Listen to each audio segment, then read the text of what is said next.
bersama saya Islahatul Jannah. Di video kali ini saya akan menjelaskan mengenai teorema 5.9 pada bab translasi. Nah, untuk lebih jelasnya mari kita simak penjelasan berikut ini.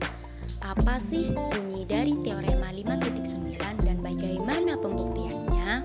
Bunyi teorema 5.9 adalah jika translasi vektor AB sebuah translasi, maka translasi terhadap vektor AB inverse sama dengan translasi vektor BA. Pembuktiannya, sebelum kita membuktikan teorema 5.9 tadi, mari kita perhatikan ilustrasi gambar beserta tabel berikut. Nah, pada tabel terdapat beberapa simbol seperti SABA yang berarti translasi titik A terhadap vektor AB, dan terdapat simbol M yang berarti refleksi. Langsung saja pada pernyataan pertama terdapat garis G yang sejajar garis H, sejajar garis N, dan garis AB berpotongan tegak lurus dengan garis G, H, dan N berturut-turut pada A, C, dan B. Pernyataan yang kedua, translasi titik A terhadap vektor AB sama dengan 2 kali refleksi A terhadap sumbu G. Hal ini sesuai dengan teorema 5.8, yaitu translasi merupakan hasil kali 2 refleksi. Untuk pernyataan yang ketiga, kita refleksikan terlebih dahulu A terhadap sumbu G. Nah, pada gambar A berada tepat pada sumbu G, yang artinya hasil refleksinya adalah A itu sendiri. Jadi, pada pernyataan keempat, translasi titik A terhadap vektor AB sama dengan refleksi A terhadap sumbu H. Kita lihat gambar sumbu H berada di tengah, maka dari itu jika A direfleksikan terhadap sumbu H, hasilnya adalah B. Sehingga pada pernyataan kelima tertulis translasi terhadap vektor AB sama dengan B. Selanjutnya, jika tadi translasi titik A terhadap vektor AB itu sama dengan 2 kali refleksi A terhadap sumbu G dan H, nah untuk pernyataan keenam ini, translasi titik A terhadap vektor AB sama dengan 2 kali refleksi A terhadap sumbu N dan H. Hal ini juga sesuai dengan teorema 5.8. Lanjut, pernyataan ketujuh. Menggunakan cara yang sama dengan sebelumnya, kita refleksikan terlebih dahulu A terhadap sumbu H, yang mana hasil refleksinya itu adalah B. Nah, pernyataan ke-8, B tadi kita refleksikan kembali terhadap sumbu N. Pada gambar B terletak tepat pada sumbu N, sehingga hasil refleksinya adalah B itu sendiri. Maka dari itu, pada pernyataan ke-9 tertulis translasi titik A terhadap vektor AB sama dengan B. Dari pernyataan 2-9 karena hasil refleksinya sama-sama B, maka pada pernyataan ke-10 translasi titik A terhadap vektor AB itu sama dengan 2 kali refleksi A terhadap sumbu H dan G sama dengan refleksi A terhadap sumbu N dan H.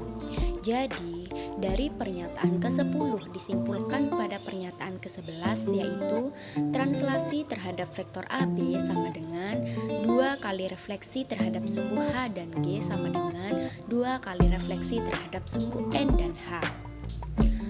Untuk pernyataan ke-12 ini sedikit berbeda. Jika tadi translasi titik A terhadap vektor AB, sekarang translasi titik B terhadap vektor BA. Di pernyataan 12 yaitu translasi titik B terhadap vektor BA sama dengan 2 kali refleksi B terhadap sumbu H dan N. Dengan cara yang sama, untuk pernyataan ke-13, kita refleksikan terlebih dahulu B terhadap sumbu N. Kita lihat kembali gambar. B terletak tepat pada sumbu N, jadi hasil refleksinya adalah B itu sendiri. Lalu pada pernyataan ke-14, translasi titik B terhadap vektor BA sama dengan refleksi B terhadap sumbu H. B direfleksikan terhadap sumbu H, hasilnya adalah A, karena sumbu H berada di tengah.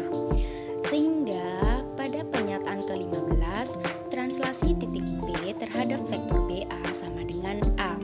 Lanjut pada pernyataan ke-16, yaitu translasi titik B terhadap sama dengan 2 kali refleksi B terhadap sumbu G dan H. Dengan cara yang sama, pada langkah ke-17 kita refleksikan B terhadap sumbu H, yang mana hasilnya adalah A. Kemudian pada langkah ke-18, A direfleksikan lagi terhadap sumbu G, di mana pada gambar A terletak tepat pada sumbu G, maka hasil refleksinya adalah A itu sendiri. Sehingga pada pernyataan ke-19, translasi titik B terhadap vektor BA sama dengan A. Sama halnya dengan tadi, karena dari pernyataan 12 sampai 19 itu hasil refleksinya sama-sama A, maka untuk pernyataan ke-20 dituliskan translasi titik B terhadap vektor BA sama dengan 2 kali refleksi B terhadap sumbu H dan N sama dengan 2 kali refleksi terhadap sumbu G dan H. Nah, dari pernyataan 20 bisa kita simpulkan untuk pernyataan 21, yaitu translasi terhadap vektor BA sama dengan 2 kali refleksi terhadap sumbu H dan N sama dengan 2 kali refleksi terhadap sumbu G dan H. Sekarang menuju pernyataan ke-21, yaitu translasi terhadap vektor AB inverse sama dengan 2 kali refleksi terhadap sumbu N dan H inverse. Hal ini sesuai dengan teorema 2.2 yang berbunyi setiap transformasi memiliki inverse. Untuk pernyataan ke-23, translasi terhadap vektor AB inverse sama dengan MH inverse dikali MN inverse. Hal ini sesuai dengan teorema dan sesuai dengan sifat fungsi komposisi yang sudah dicantumkan pada tabel.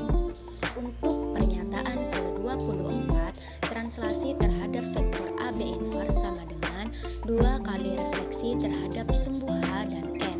Hal ini sesuai dengan teorema. Nah, dari langkah ke-24 tadi disimpulkan pada pernyataan ke-25, yaitu translasi terhadap vektor AB inverse sama dengan translasi terhadap vektor BA. Jadi, dari pernyataan-pernyataan tadi, teorema 5.9 terbukti bahwa jika translasi terhadap vektor AB sebuah translasi, maka translasi terhadap vektor AB inverse sama dengan translasi terhadap vektor BA. Dengan kata lain, hasil inverse dari translasinya sama dengan translasi itu sendiri.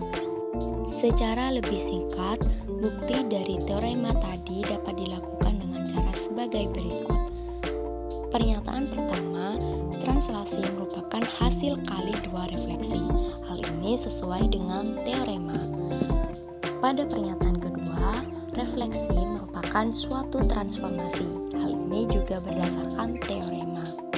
Pada langkah ketiga, setiap transformasi memiliki inverse. Ini juga berdasarkan teorema. Nah, dari langkah pertama sampai ketiga dapat disimpulkan bahwa setiap translasi itu memiliki inverse. Jadi, teorema 5.9 itu terbukti. Nah, itulah penjelasan singkat mengenai teorema 5.9. Semoga bermanfaat ya. Terima kasih. Wassalamualaikum warahmatullahi wabarakatuh.